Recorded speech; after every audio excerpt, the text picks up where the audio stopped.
The rain hammered against the metal roof of my research station like angry fists. I'd been living alone on Kepler 442b for 8 months now, studying the planet's unique crystalline formations for the Terran Mining Consortium. The isolation never bothered me much. After what happened on Mars Station 7, I preferred the company of rocks and data screens to people. Thunder rolled across the purple sky as I finished my evening meal of synthesized protein and recycled water. The storm had been building for 3 days, and my weather sensors indicated it would last at least 2 more. Perfect weather for catching up on sample analysis. I was heading to my lab when I heard it. A soft thud against the outer wall, different from the usual debris the wind threw around. Then another. And another. I froze listening. On this planet, I was supposed to be the only sentient life for 100 kilometers in any direction. The thumping stopped. I waited, counting heartbeats. Maybe it was just a large branch or piece of equipment that had broken loose. I turned back toward the lab. A sharp bang made me jump. Something was definitely out there, and it wasn't the storm. My hand moved instinctively to the plasma pistol on my belt. Company regulations required all solo researchers to carry protection, though I'd never expected to need it. The banging came again, more urgent this time. It sounded almost like knocking, but that was impossible. The nearest human settlement was 3 days away by transport, and no one was scheduled to visit for another month. I moved to the main door and checked the external cameras. The storm made visibility terrible, but I could make out a dark shape huddled against the wall near the emergency storage shed. It was definitely alive and roughly humanoid, though larger than any human. Another flash of lightning revealed more details. The figure wore some kind of torn metallic clothing that reflected the light strangely. Its skin looked pale, almost white, and it seemed to be injured. One arm hung limply at its side. My training kicked in. First contact protocols, emergency medical procedures, threat assessment. But this wasn't supposed to happen. The surveys had found no intelligent life on Kepler 442b. Either the surveys were wrong, or this being wasn't from here. The knocking started again, weaker now. Whoever or whatever it was, they were in trouble. I made my decision. I grabbed the medical kit from the emergency cabinet and checked my sidearm. The main door had multiple locks and could seal completely in case of atmospheric breach. I could always lock down again if things went bad. The creature looked up as I opened the door. It was definitely female, though not human. Her face was elongated, with large dark eyes that seemed to take up a third of her features. Her skin was pearl white with faint blue patterns that looked like natural tattoos. When she saw me, those dark eyes widened with what looked like hope mixed with fear. She said something in a language I'd never heard, musical and flowing like water. When I didn't respond, she tried again in what sounded like 3 different languages, none of them registered in my translation database.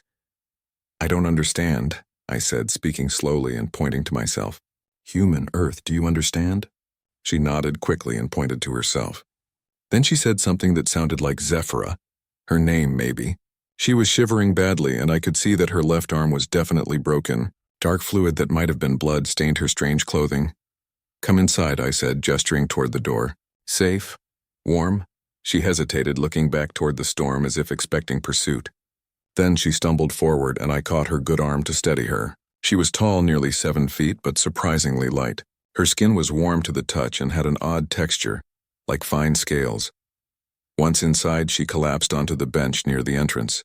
I sealed the door and activated the full environmental lock. Whatever danger she was running from, it would have to break through military-grade barriers to reach us. I knelt beside her with the medical kit. "Hurt," I said, pointing to her arm. "Fix, help." She nodded and extended her injured limb. The break was clean but needed immediate attention.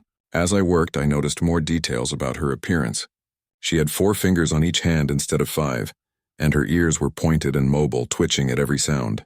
Her clothing was made of some material I'd never seen, metallic but flexible, with circuitry woven into the fabric. While I splinted her arm, she kept glancing toward the windows and muttering in her musical language. Whatever she was running from had her terrified. "Safe now," I repeated several times, trying to sound reassuring. "You safe here?" She seemed to understand basic concepts even without translation. When I offered her water, she accepted it gratefully. When I pointed to the couch and made sleeping gestures, she shook her head and pointed outside, then made what looked like flying motions with her good hand. Something was out there, something that could fly, and she was hiding from it. I checked my security screens again. The storm made it impossible to see much, but my motion sensors weren't picking up anything unusual. Still, if she was this afraid, I needed to take precautions. I activated the station's full defensive protocols. Energy shields powered up around the building, and the automated defense turrets extended from their housings. If anything hostile approached, we'd know about it. Zephyra watched me work with obvious relief. When the defenses were active, she finally relaxed slightly. She said something that sounded like gratitude and touched her forehead in what might have been a formal gesture. As the night wore on, I learned that she could understand more human language than she could speak. She responded appropriately to simple questions and followed basic instructions. Her species was clearly intelligent, possibly more so than humans based on the technology I could see in her clothing. But the big questions remained unanswered. Where did she come from? What was she running from? And why had she chosen my remote research station as a hiding place?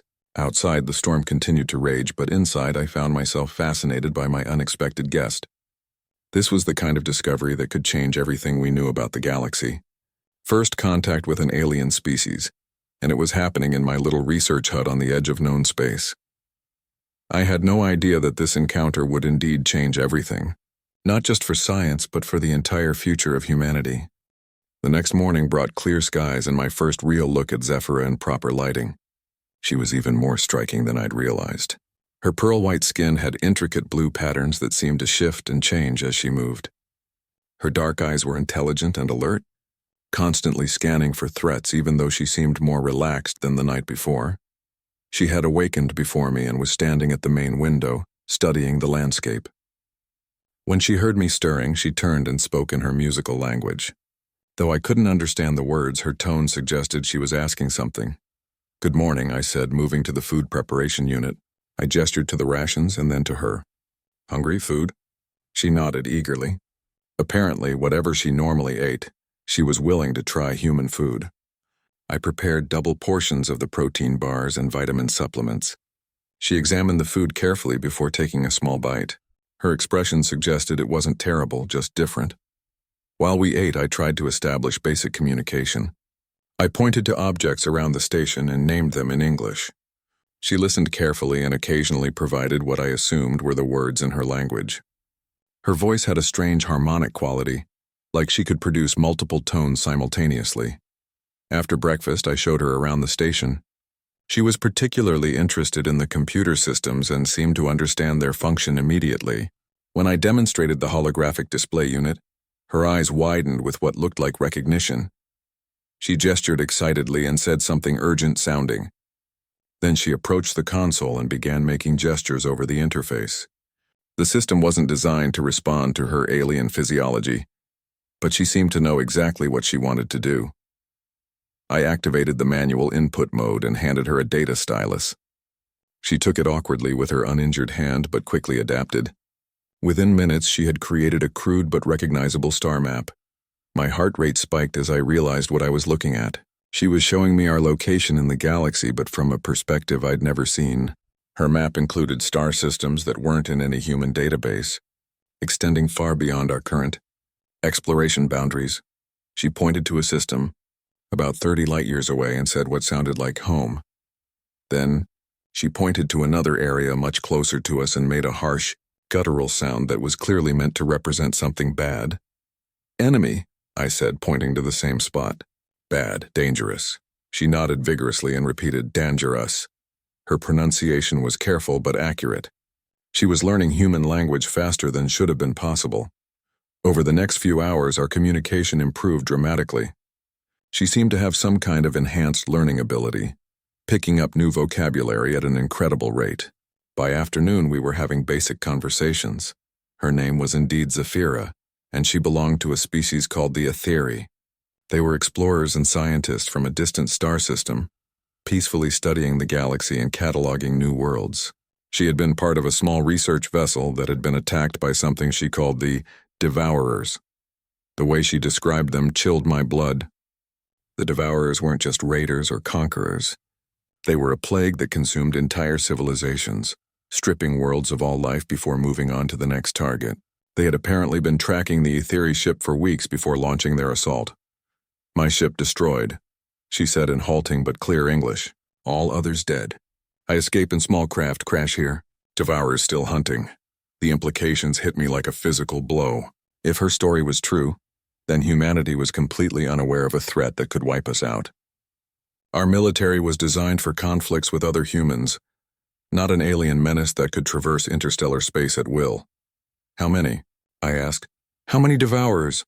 She showed me on the star map, highlighting systems that had gone dark in the past year. There were dozens of them, forming a slowly expanding wave of destruction that was heading directly toward human space. "They come soon," she said, fear clear in her voice.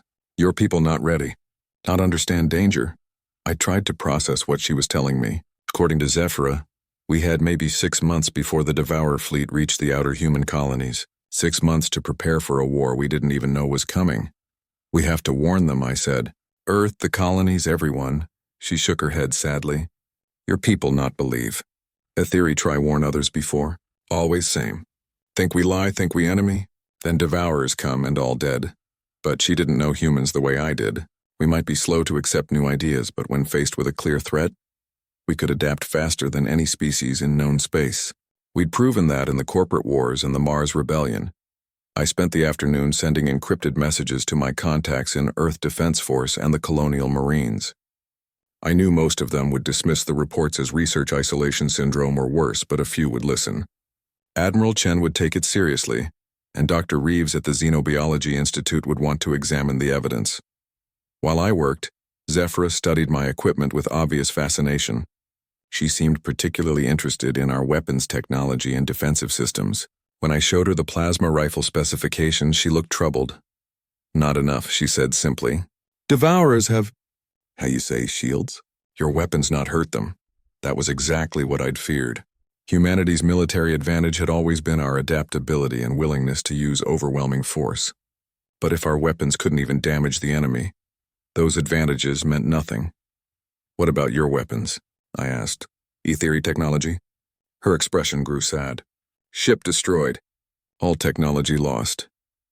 Then she paused and touched the strange circuitry in her clothing.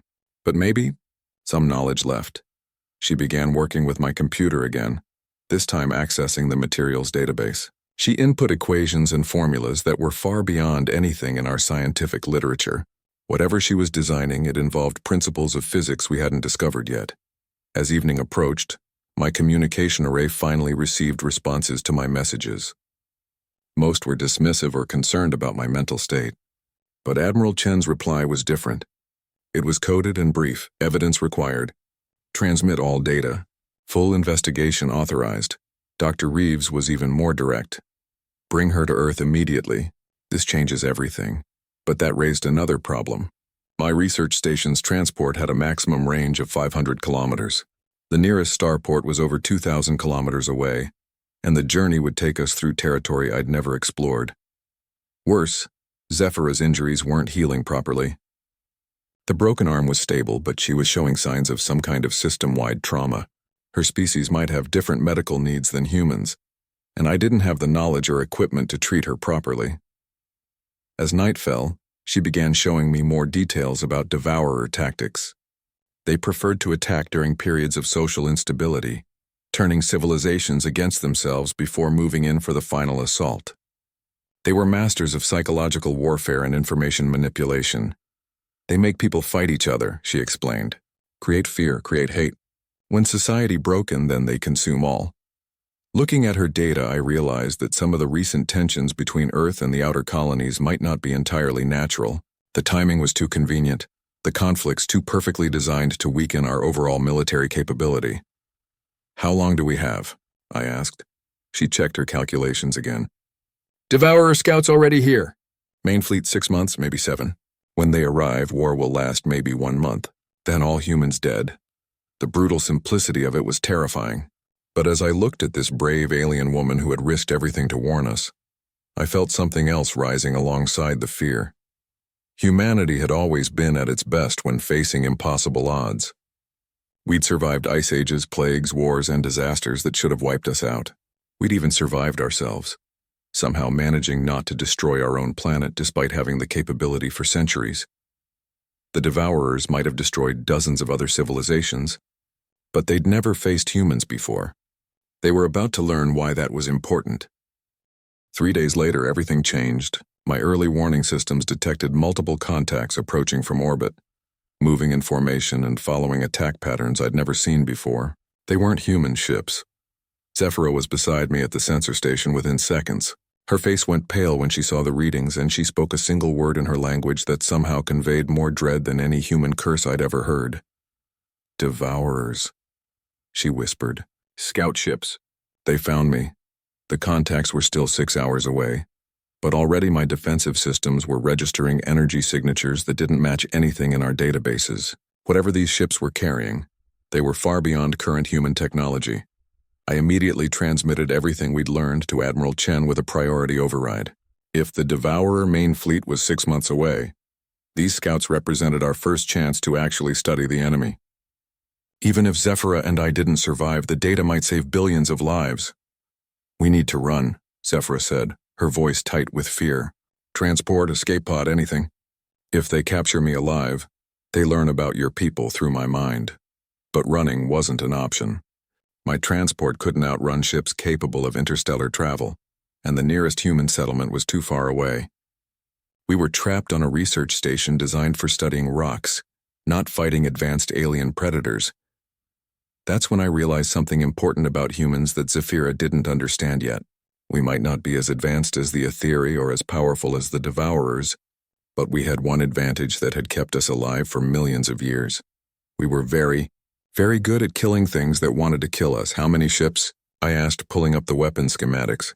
3 scout vessels, she replied, checking the sensors. Maybe 50 Devourers total. Each ship has, technology that makes them very hard to hurt. 50 alien warriors with advanced technology versus 1 human researcher with basic defensive systems. Under normal circumstances, it would be a massacre. But circumstances were about to become very abnormal. I activated every defensive system the station had, then began modifying them using the principles Zephyra had shown me. Human engineering might be primitive compared to Etheri science, but it was also remarkably adaptable. Where their designs prioritized elegance and efficiency, ours focused on raw power and redundancy. What are you doing?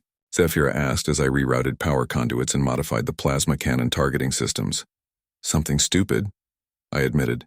But humans are really good at stupid plans that somehow work. The modifications were rough and dangerous. I was pushing the station's power core far beyond safe parameters and jury-rigging systems that were never meant to work together. Any human engineer would have said it was impossible. Any safety inspector would have shut it down immediately. But it might just be crazy enough to catch the Devourers off guard. The first contact came exactly when Zephyra's calculations predicted. 3 sleek, organic-looking ships dropped out of hyperspace and began scanning the planet's surface. They moved with predatory grace like sharks circling wounded prey. They found us within minutes. My stealth systems might hide the station from human sensors, but clearly weren't effective against alien technology. The lead ship broke formation and began a direct approach. They're hailing us, I said, recognizing the communication attempt. Translation matrix is actually working. They're demanding surrender. Zephyra listened to the transmission and translated. They say Etheri survivor will be taken for processing. Human will be studied for species evaluation. They think you're just specimen. The arrogance in that statement triggered something primal in my human brain. These creatures had apparently destroyed dozens of civilizations, and they thought we were just another primitive species to be cataloged and consumed. They were about to learn otherwise. Tell them I want to negotiate, I said. Standard diplomatic protocols.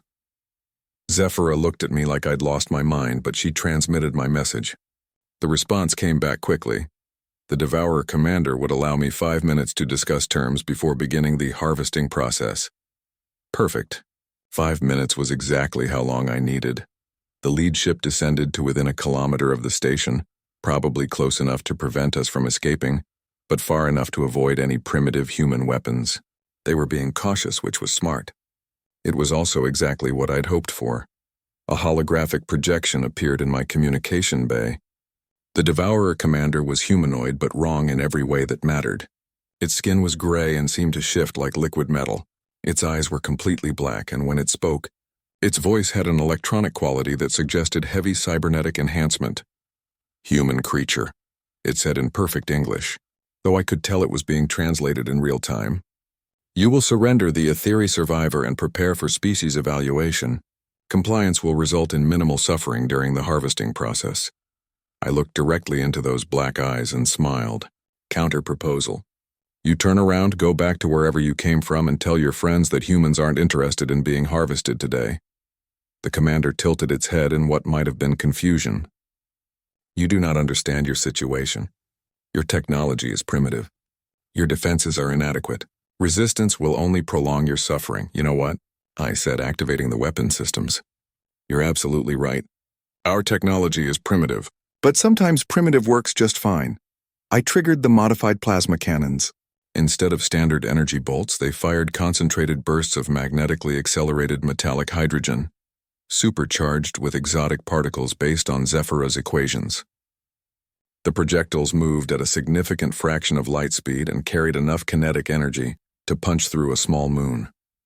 The first shot took the Devourer ship completely by surprise. Their shields absorbed most of the impact, but the exotic particle interactions caused cascading failures in their defensive grid. The second shot went through their hull like tissue paper. The ship didn't explode dramatically like in human movies. It just stopped. All power died instantly, and the vessel fell toward the planet's surface like a dead weight. The other two ships reacted immediately, opening fire with weapons that made my modifications look like toys.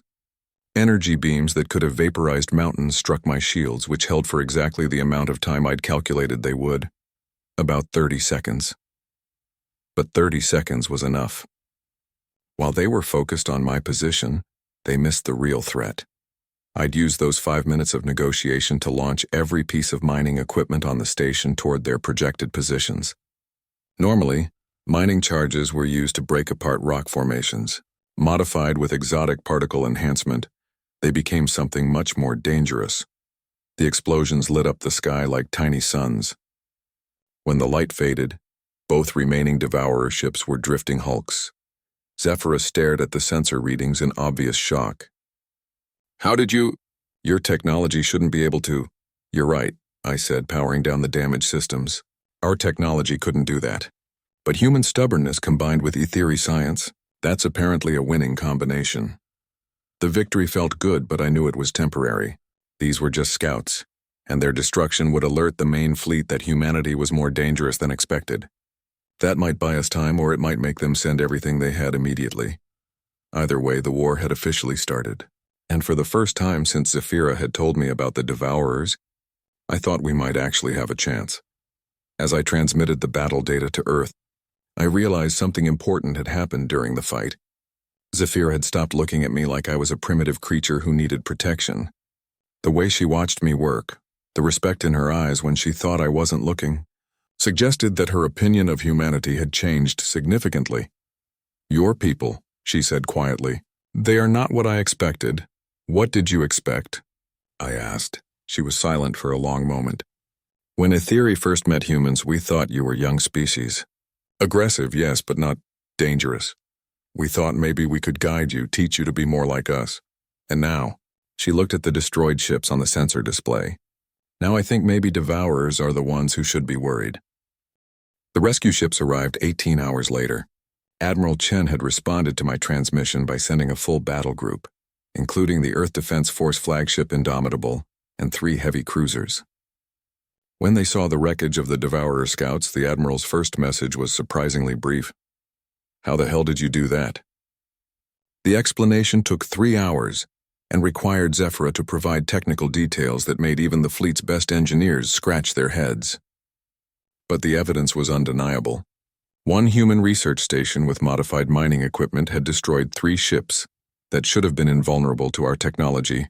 Admiral Chen was a practical woman who'd fought in every major human conflict for the past 20 years. When she finally met Zephyra face-to-face in the flagship's briefing room, her first question was characteristically direct. How many more of these things are coming, and how do we kill them all? Zephyra pulled up the star charts and showed the full scope of the Devourer advance. The room fell silent as the officers realized what they were looking at. This wasn't a raid or even a war in any conventional sense. It was an extinction event. Estimated fleet size is between 5 and 8,000 ships, Zephyra explained. Each vessel carries between 200 and 500 Devourers, plus automated systems for planetary consumption. They have destroyed 47 civilizations in the past century. Captain Rodriguez, the fleet tactical officer, leaned forward. What kind of weapons do they have? Energy manipulation systems that can destabilize molecular bonds, she replied. Gravitational weapons that can crush ships or entire cities. Biological weapons designed to target specific genetic markers. They adapt their tactics based on each species' weaknesses. And what do they consider humanity's weaknesses? Admiral Chen asked. Zephyra hesitated. Based on their historical analysis of human conflicts, they believe you will fragment under pressure. They expect your governments to turn against each other when facing an external threat. Their standard approach would be to infiltrate your communication networks, spread disinformation, and allow your species to destroy itself. The Admiral smiled grimly. They really don't know us very well, do they? Over the next week, Earth's response surprised everyone, including me. Instead of panic or denial, humanity reacted to the Devourer threat with the kind of cold, focused anger that had carried us through our darkest moments as a species. The corporate wars ended overnight as megacorporations pooled their resources. Colonial independence movements suspended their activities to focus on mutual defense. Even the isolationist Earth First movement began advocating for increased military cooperation with the outer settlements. Dr. Sarah Chen, the Admiral's daughter and Earth's leading xenobiologist, worked directly with Zephyra to understand Devourer biology and technology. What they discovered was both terrifying and encouraging. They're not actually a single species, Dr. Chen explained during a security briefing. They're a collective of cybernetically enhanced beings from multiple worlds. The biological components are optimized for specific functions, but they're all connected to a central AI network. Which means, Admiral Chen asked. They think like a machine, Zephyra said. Very efficient, very logical, very predictable. They analyze each enemy, develop optimal strategies, then apply those strategies systematically. But humans don't behave logically. That observation sparked what became known as the Chaos Doctrine. Instead of trying to match Devourer technology, human military planners decided to embrace our apparent unpredictability as a strategic advantage. I found myself transferred from research duty to strategic planning, working with a team that included some of the most brilliant and dangerous minds in human space. Our job was simple in concept, impossible in execution. Design a defense strategy that would confuse and disrupt an enemy that had successfully analyzed and destroyed dozens of other civilizations. The breakthrough came from an unexpected source. Maria Santos, a former corporate black ops specialist turned military contractor, suggested that we approach the problem like a heist rather than a war. They're expecting a military response, she explained. Fleets, battles, defensive positions, all very logical and predictable. But what if we don't fight them the way they expect? Her plan was audacious, probably insane, and absolutely perfect for humanity's particular brand of organized chaos. Phase 1 involved evacuating the most vulnerable colonies while making it look like we were preparing for conventional defensive battles. The Devourers would see exactly what they expected: a young species trying to protect its territory using traditional military tactics. Phase 2 required technology that didn't exist yet. Using principles derived from Zephyra's knowledge and human engineering ingenuity, we began building something the Devourers had never encountered before. Weapons designed specifically to exploit the weaknesses of networked AI systems. The key insight came from studying human computer viruses. For all their advanced technology, the Devourers relied on perfect information flow between their units. If we could disrupt that flow at critical moments, their coordination would collapse. It won't destroy them, Dr. Chen admitted, but it might make them vulnerable to conventional weapons. Phase 3 was where things got really interesting. Instead of meeting the Devourer fleet in open space, we would allow them to enter human territory. We'd fight them in asteroid fields, nebulae, and other environments where their superior technology would be offset by navigational hazards and communication interference. You want to let them invade us? Captain Rodriguez looked skeptical. We want to let them think they're invading us, Maria corrected, while we're actually setting the biggest trap in galactic history. Zephyra watched these discussions with growing amazement. The other civilizations she'd encountered had tried to fight the Devourers using their own strengths: advanced technology, superior numbers, strategic positioning. Humanity was planning to fight using what appeared to be our weaknesses: chaos, unpredictability, and sheer bloody-minded stubbornness. "This will not work," she said after one particularly complex planning session. "I do not mean it is a bad plan. I mean it literally cannot work. No rational species would attempt something so chaotic." "Good thing we're not rational," I replied. "The Devourers have spent a century learning how to defeat rational enemies. We're about to show them something completely different." As the weeks passed, our preparations took shape across human space. Surface-to-space missiles were hidden in seemingly abandoned mining operations. Entire asteroid belts were rigged with explosives and communication jammers. Colonial militias received training in guerrilla warfare techniques that would have made ancient human warriors proud. Most importantly, we began producing what Dr. Chen called cognitive viruses, information patterns designed to overload and confuse artificial intelligence networks.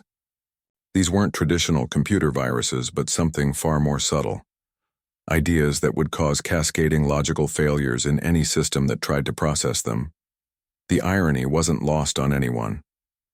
Humanity's greatest weapon against an advanced alien menace was going to be our own capacity for illogical, self-destructive, beautifully human thinking. 3 months before the projected arrival of the main Devourer fleet, we received word that advanced scouts had begun probing human territory. Unlike the group that had found Zephyra and me, these were being much more careful. They were learning. "They know we're dangerous now," Admiral Chen observed during our final strategy meeting. "The question is whether they know how dangerous." Zephyra had been quiet throughout the meeting, but now she spoke up. "Admiral, may I ask you something?" "Of course. Are you afraid?" The Admiral considered the question seriously. "Terrified," she admitted. "This plan could fail in 1,000 different ways. We could lose everything. Then why do it?" Admiral Chen's smile was sharp as a blade. "Because, my dear alien friend, losing everything is what humans do best. And when we do it, we make sure to take our enemies with us." As I watched Zephyra process that statement, I realized she was beginning to understand something fundamental about humanity. We weren't just fighting for survival. We were fighting the way humans had always fought, with absolute commitment to victory or mutual destruction. The Devourers had conquered 47 civilizations by being smarter, stronger, and more efficient than their enemies. They were about to face the one species in the galaxy that considered those advantages irrelevant in the face of pure, stubborn, human determination. The first Devourer fleet arrived exactly when Zephyra's calculations predicted.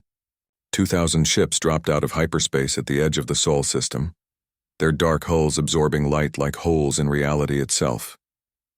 They moved in perfect formation, each vessel precisely positioned for maximum tactical efficiency. Admiral Chen watched the sensor readings from the command center on Luna Station. Around her, dozens of human officers monitored communication channels, weapon systems, and the carefully orchestrated chaos that was about to unfold. "They're beautiful," she murmured, studying the alien fleet's formation. "Perfect geometric precision. No wasted movement, no redundant positioning." She turned to the tactical display, "Which is exactly why this is going to work." I was aboard the heavy cruiser Defiance, positioned near Mars with what appeared to be humanity's main defensive fleet. In reality, we were bait. The real defense was scattered throughout the system in places no rational military strategist would consider viable. Zephyra stood beside me at the sensor station, her expression unreadable. Over the past months, she'd become something more than a refugee or ally. She'd become family, in the way humans could quickly adopt someone who'd proven their worth through shared danger. "They're transmitting," the communications officer reported. "Standard surrender demand. They want all human military forces to stand down for efficient processing." "Response?" Admiral Chen asked over the comm. "Tell them," I said, remembering Zephyra's first night in my research station, that humans aren't interested in being processed today. The Devourer response was swift and overwhelming. Energy weapons that could have melted continents opened fire on our defensive positions. Gravitational manipulators began tearing apart the asteroid belt. It was a display of raw power designed to break our morale before the real battle began. It was also exactly what we'd hoped they would do. Phase 1 complete, Captain Rodriguez reported. Enemy forces fully committed to primary attack pattern. The Devourer fleet advanced according to their optimal strategy. They'd analyzed hundreds of human conflicts and determined that we would try to defend our industrial centers and population hubs. Their formation was perfectly designed to overwhelm conventional defensive positions.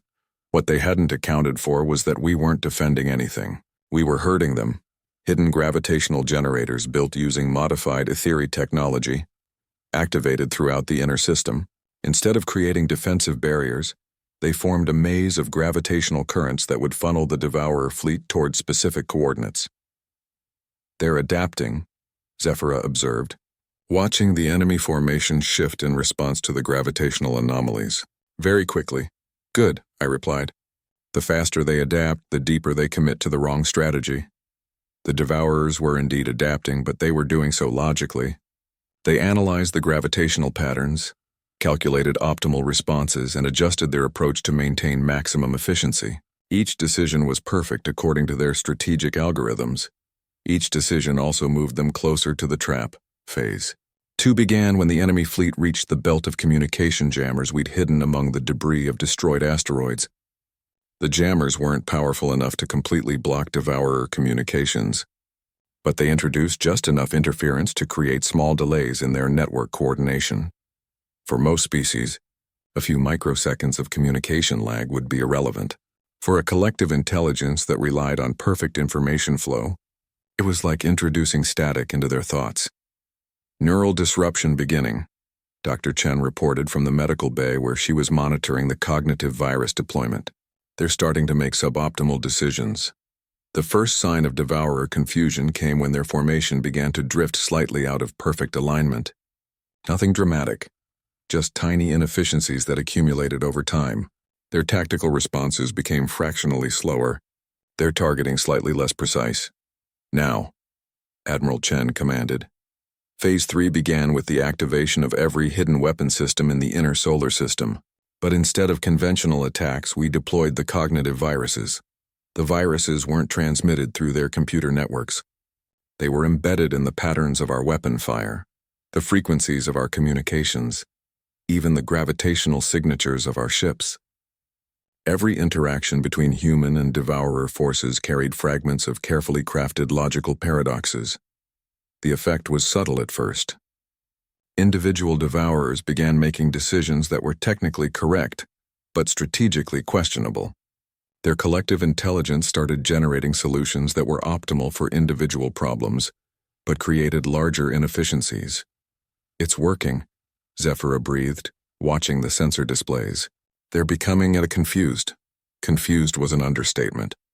The Devourer fleet was experiencing something they'd never encountered before: systematic logical breakdown. Their AI network was trying to process information that was simultaneously true and false, optimal and suboptimal, rational and completely insane. The more they tried to analyze human tactics, the more their own decision-making became compromised. "Phase 4, Admiral Chen announced. "All units execute Doctrine Chaos." This was the moment we'd trained for. Instead of following any recognizable battle plan, every human ship station and weapon platform began acting according to individually optimized random strategies. No two units followed the same tactical doctrine. No decisions were coordinated beyond the absolute minimum necessary to avoid shooting each other. To an outside observer, it would look like complete military breakdown. To the Devourer collective intelligence, it was incomprehensible. Their network tried to analyze thousands of simultaneous tactical patterns, each one different, each one apparently irrational, each one somehow effective. The cognitive load was enormous, and the logical contradictions were multiplying exponentially. Individual Devourer ships began firing on each other as their targeting algorithms confused human vessels with other Devourer units whose behavior no longer matched expected parameters. Their perfect formations dissolved into chaotic swarms as navigation systems failed to compensate for the gravitational maze we'd created. "My God," Captain Rodriguez whispered. "We're actually winning." But victory came with a price. The Devourer fleet might be confused, but they were still incredibly dangerous. Even malfunctioning alien weapons could destroy human ships with single hits. We were taking heavy casualties as our forces pressed their attacks. The turning point came when Zephyra made a decision that none of us had anticipated. "I need to transmit to their network," she announced, moving toward the communication station. "Absolutely not," I said, grabbing her arm. "If they capture your signal, they'll trace it back to this ship." "That's exactly what I want them to do," she replied calmly. "I have knowledge of 47 destroyed civilizations, battle tactics, defensive strategies, technological capabilities. If I transmit that information to their network," understanding dawned, "you'll overload them with data they can't process while the viruses are active.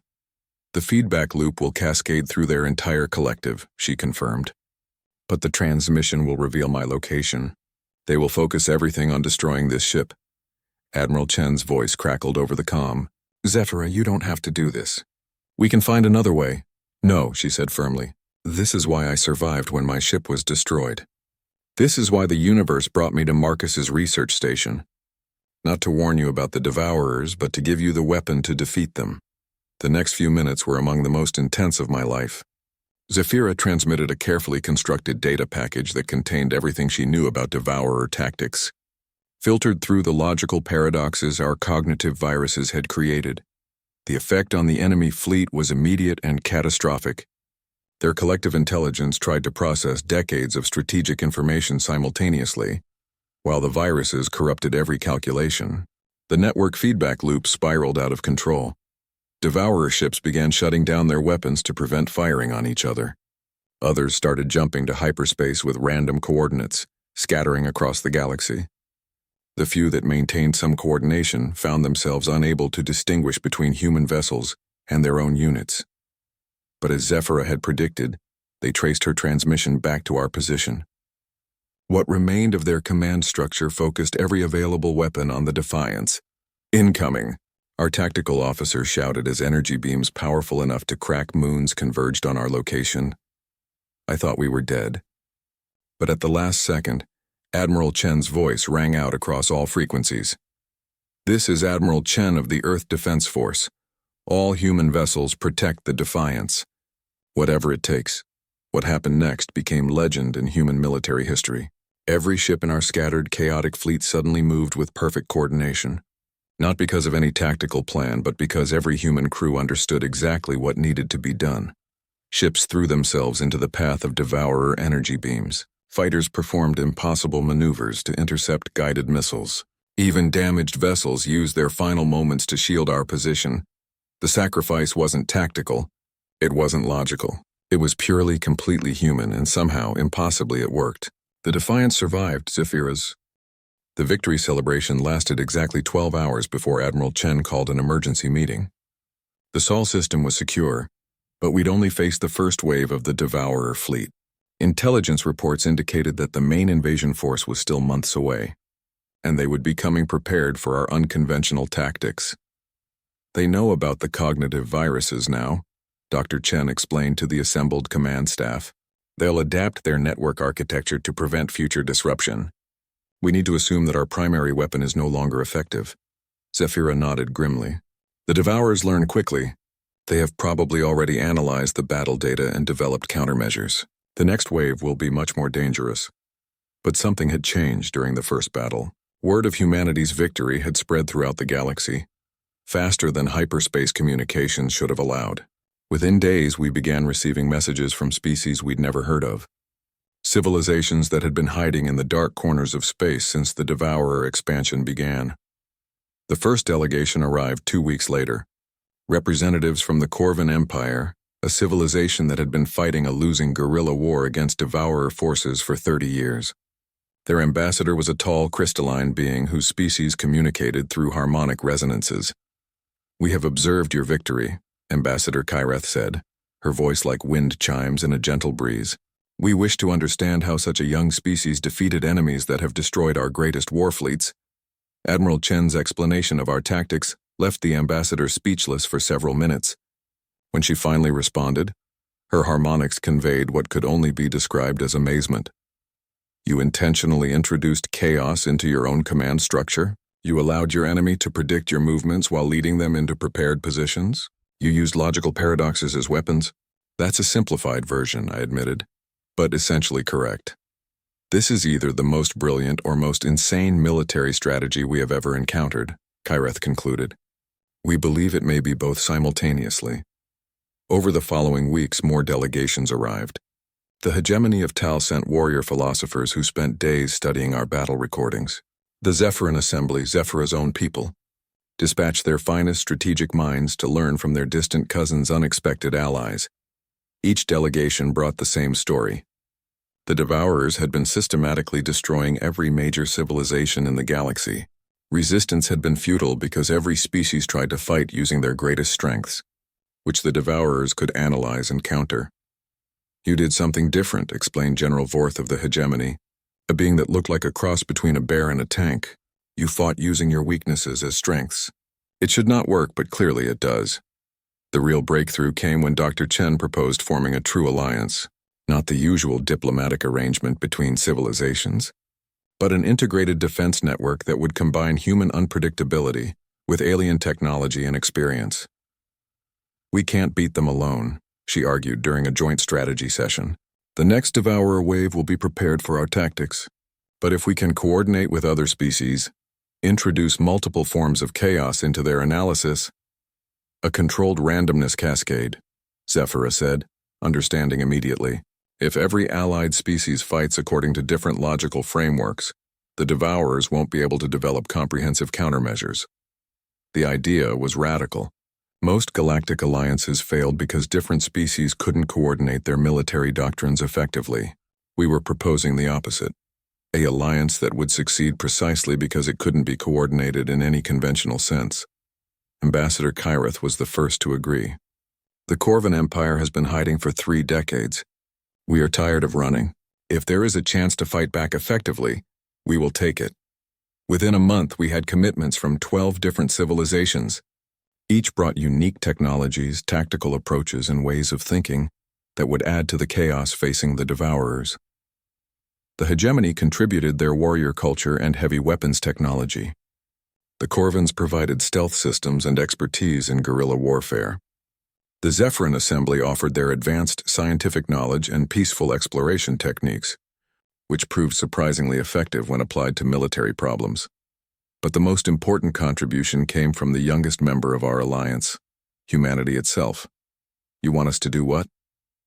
Captain Rodriguez asked during a planning session. Train the other species to think like humans, Admiral Chen replied calmly. Teach them to be unpredictable, illogical, and creatively destructive. It sounds simple, but teaching alien minds to embrace chaos was incredibly challenging.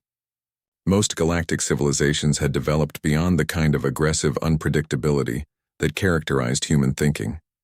They were logical, efficient, and cooperative by nature. I don't understand, said Commander Thex of the Corvan fleet, a being whose species had evolved from hive insects. Why would we intentionally make suboptimal tactical decisions? Because optimal decisions are predictable, I explained. And predictable enemies lose to the Devourers. The training program took months to develop. We had to create new forms of military doctrine that would seem completely insane to any rational observer. Human instructors taught alien officers to ignore their best instincts, to make decisions based on intuition rather than analysis, to value courage over efficiency. Some species adapted better than others. The hegemony's warriors took to chaotic tactics with enthusiasm, treating it as a new form of martial art. The Corvans struggled initially but eventually learned to appreciate the subtle beauty of organized confusion. The Zephyrins had the most difficulty. Their entire culture was based on logical analysis and peaceful cooperation. Teaching them to think aggressively was like teaching fish to fly. That's where Zephyra herself became crucial. She worked directly with her own people, translating human concepts into frameworks they could understand. Think of it as an art form, she explained to a group of Zephyrin fleet commanders. Humans create beauty through controlled chaos, music that follows rules but breaks them in unexpected ways, architecture that seems random but serves a deeper purpose. We are learning to apply this artistic thinking to warfare. The transformation was remarkable. Within months, Our alien allies were developing their own versions of human unpredictability. Corvin's stealth fleets began using migration patterns based on ancient insect behaviors. Hegemony warriors started incorporating poetry and ritual into their battle tactics. Zephyrin scientists created weapons that functioned according to artistic principles rather than pure efficiency. But our greatest success came from an unexpected source: the artificial intelligences. 3 species in our alliance had developed artificial minds as partners rather than servants. These AIs had always been logical, predictable entities that enhanced their creators' natural abilities. Under human influence, they began to develop something unprecedented: artificial intuition. "We have learned to think in ways that do not make sense," explained Unit 7, the primary AI of the Corvin fleet. "It is disturbing and exhilarating simultaneously. We understand now why humans find chaos beautiful." As our alliance grew stronger, intelligence reports indicated that the main Devourer fleet was approaching faster than expected. They had accelerated their timeline after analyzing our first victory, clearly recognizing humanity as a serious threat. "Estimated arrival in 6 weeks," Admiral Chen announced during our final planning conference. "Fleet composition: 8,000 ships, approximately 2 million individual Devourers, plus automated support systems that we can't fully analyze." The numbers were staggering. Even with our allies, we would be outnumbered 50 to 1. Our combined fleets included barely 160 ships and perhaps 200,000 personnel. "Odds of victory?" asked General Vorth. "Impossible to calculate," Zephyr replied. "This battle will involve too many chaotic variables for any meaningful statistical analysis." Ambassador Kireth's harmonics conveyed amusement. "Then we are fighting exactly the kind of battle humans prefer." The final preparations took place across dozens of star systems. Allied fleets scattered throughout the galaxy, taking positions that made no strategic sense according to conventional military wisdom. Supply lines were deliberately inefficient. Communication protocols were designed to introduce random delays. Command structures were organized to maximize confusion. To any outside observer, it looked like the most incompetent military operation in galactic history. It was also exactly what we needed to: defeat an enemy that had conquered the galaxy through superior logic and coordination. As I stood on the bridge of the Defiance, now serving as flagship for the human contingent, I thought about the journey that had brought us to this point. It had started with one desperate alien woman hiding in my research station. Now it would end with the largest battle in galactic history. Zephyra stood beside me, no longer the frightened refugee, but a confident strategic advisor whose insights had helped forge an alliance that shouldn't exist. "Are you ready?" she asked. I looked at the sensor displays showing our impossibly scattered, chaotic defense network. Somewhere out there, the largest military force in galactic history was approaching, confident in their